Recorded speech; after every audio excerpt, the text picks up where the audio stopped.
YouTubers, Pastor Bob. Well, I'm just sitting out here in my garage. I had to put Brody up. He couldn't help but bark. There's just too much stuff out here. There's a cat roaming around in the neighbor's yard, dogs roaming around. Brody just couldn't keep quiet. So anyway, I'll go get him in a minute. Well, listen, I wanted to talk to you today about temptations. And you know what? I constantly have things come up in my mind, temptations, about things that I remember from my past, things that Satan is constantly trying to tell me, well, wouldn't you like to do that again? Temptation's always there. You know, Charles Lawson, I know a lot of you follow him. I think he's one of the greatest Baptist preachers on the earth today. I love him. But Charles Lawson once said this. He said, "The flesh remembers every pleasure that it ever had. And the temptation for that pleasure is always lurking right below the surface. The flesh never forgets." And man, is that true. James tells us in James 1:13-14, he says, "Let no man say when he is tempted, I am tempted of God. For God cannot be tempted with evil, neither tempts he any man. But every man is tempted when he is drawn away of his own lust and enticed." If you ever come to the point where you can say, "Oh, that could never happen to me. That could never happen to me. I'm too spiritual. No way. My walk with God is far too strong. That will never happen to me."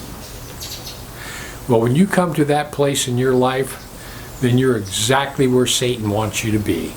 Because pride always goes before his fall, especially spiritual pride. There's a good story about Peter in Matthew 14:28-30. It says, "And Peter answered him, Lord, if it be you." Lord was walking on the water, scared the heck out of him. And Peter, of course, had to say something. He always does.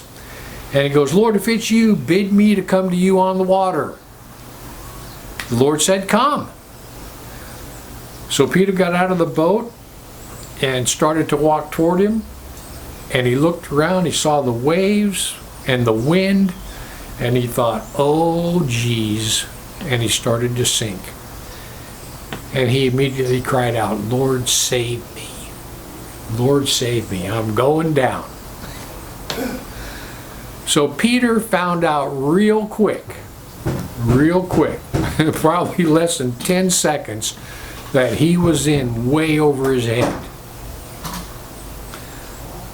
But he did the right thing. He immediately cried out, "Lord, save me." We can learn a lot about this story about temptation.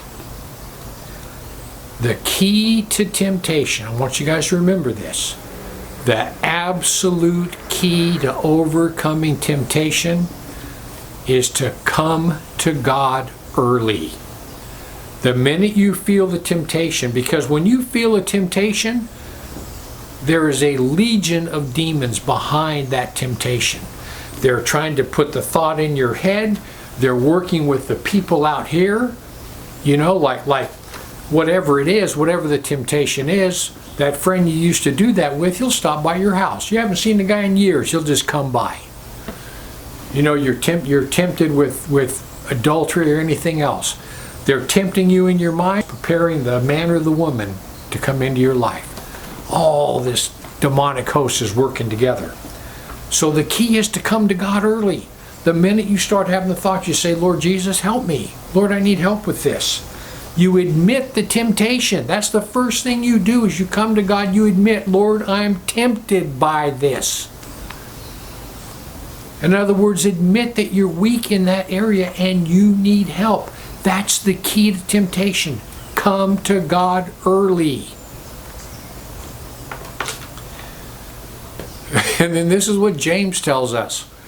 I'm not sure what James was thinking, but this is what he says. "My brethren, count it all joy when you fall into diverse temptations." Count it all joy. Are you kidding me? I hate temptations. But James says, count it all joy when you fall into various temptations, knowing this, that the trying of your faith works patience. But let patience have her perfect work, that you may be perfect and entire, wanting nothing. In other words, James is telling us, look, temptations are good. They are working on your soul. They are perfecting your soul. And the key to overcoming those temptations is come to God early.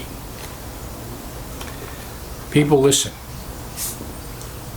Temptations are a part of life and they're never going to go away. Temptation will never go away, ever.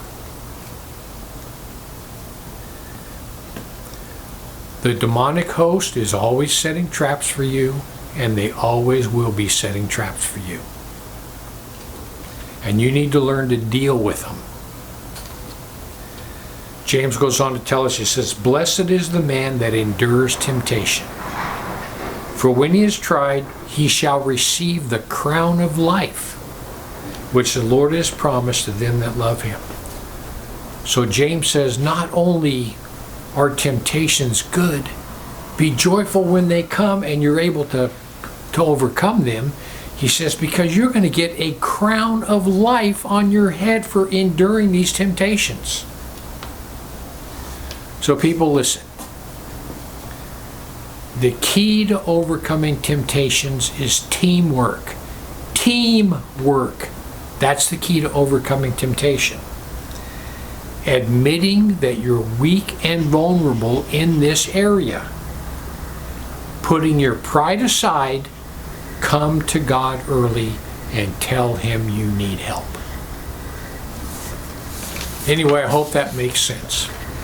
Because I'll tell you what, the last couple of weeks, I have had thoughts of temptation bombarding me. I mean, I'm serious, guys. I have not had such thoughts of temptation coming into my head as I've had in the last couple of weeks for years. Years. Every pleasure the flesh has ever known is always right there under the surface. And how true is that statement? But anyway, listen. When I have these thoughts of temptations, I know I'm vulnerable, so I come to God early and I say, Lord, I'm weak in this area, would you please help me? And he does. He always does. And he always helps me to overcome them. Because I'm his child.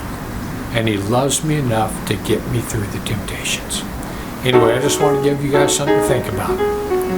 Heaven or hell, you choose. Just remember, once you take your last breath, it's a done deal.